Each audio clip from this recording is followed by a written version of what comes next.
தமிழ்நாட்டில் கடந்த 12ஆம் தேதி இந்தியன் 2 திரைப்படம் லைக்கா புரொடக்ஷன் தயாரிப்பில் இயக்குனர் சங்கர் அவர்கள் தயாரிப்பில் வெளியானது. அந்த திரைப்படத்தில் இ-சேவை மையம் மற்றும் ஆதார் சேவை மைய தொழிலாளர்களை இழிவாகவும் ஊழல்வாதிகள் என்றும் சித்தரிக்கப்பட்டுள்ளது. அந்த காட்சியில் 300 ரூபாய் பணம் கொடுத்தால்தான் இ-சேவை மையத்தில் கையெழுத்திடப்படும் ஆதார் புகைப்படம் பெற முடியும் என்று காட்சிகள்லாம் இடம்பெற்றுள்ளது. இ-சேவை மையத்தில் அந்த மாதிரியான பணிகள் எதுவும் கிடையாது. ஆதார் சேவை மையத்திலும் புகைப்படம் எடுக்கும் பணி மட்டுமே நடைபெற்று வருகிறது. பொதுமக்கள் அளிக்கக்கூடிய தரவுகளின் அடிப்படையில் மட்டுமே பணியாளர்கள் தரவுகளை பதிவேற்றுகின்றனர். இ-சேவை மையத்தில் அங்கீகாரம் செய்ய எதுவும் வழிவகை இல்லை. தவறான சித்தரிக்கப்பட்ட காட்சிகள் இந்தியன் 2 திரைப்படத்தில் இடம்பெற்றுள்ளது. அந்த காட்சிகளை நீக்க வேண்டும் என்று தமிழ்நாடு தரவுகளீட்டாளர் சங்கம் கேட்டுக்கொள்கிறது.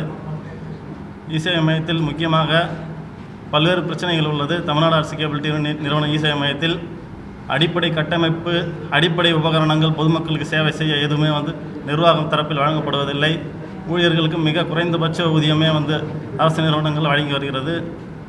இப்படி பல்வேறு பிரச்சனைகள் இருக்கும் பட்சத்தில் இந்தியன் 2 திரைப்படத்தில் வரும் காட்சிகள் இ-சேவை மைய தொழிலாளர்களுக்கு மிகப்பெரிய மன உளைச்சலை ஏற்படுத்தியுள்ளது. இது காட்சிகள் அனைத்தும் உண்மைக்கு புறமானதாக உள்ளது.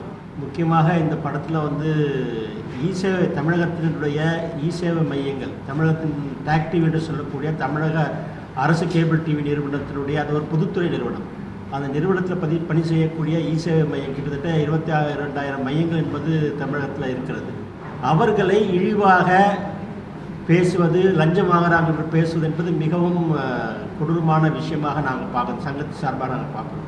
ஆகையினால அதை தவறுதலாக தனக்கு ஒரு லஞ்சத்தை ஒழிக்க வேண்டும், ஊழலை ஒழிக்க வேண்டும் என்று தொடர்ச்சியாக பேசிக்கொண்டிருக்க அவருடைய படத்திலெல்லாம் சித்தரித்து கொண்டு வரக்கூடிய இந்தியன் ஒன்று அதான் சொன்னார். வர்மகலையில் அந்த கலைகள் மூலமாக சொன்னவர் இன்றைக்கும் தன்னை ஒரு ஊழலை ஒழிக்க வந்த ஒரு முக்கிய பிரமுகராக காட்டுவது என்பது அவருடைய பாவமாக நாம் கருதுகிறேன். ஒரு சமூகத்தில் ஒடுக்கப்பட்ட மக்கள் இவங்க தன்னுடைய வாழ்வாதாரத்திற்காக நியாயமாக வேலை செய்யக்கூடிய இந்த டேட்டா என்ட்ரி ஆப்ரேட்டர்ஸ்கள், தரவு உள்ளீட்டாளர்களை மிக கேவலமாக சித்தரிப்பது என்பது மிகவும் மன உளைச்சலுக்கு ஆட்படுத்திருக்காங்க. நாங்கள் இப்போ உங்கள் மத்தியில் கொண்டு செல்வதற்கான காரணம் என்னன்னு கேட்டிங்கன்னா, இதை நீங்கள் தமிழக அரசுக்கும் அதே போன்று நம்முடைய மக்களுக்கும் இதை எடுத்து செல்ல வேண்டும்.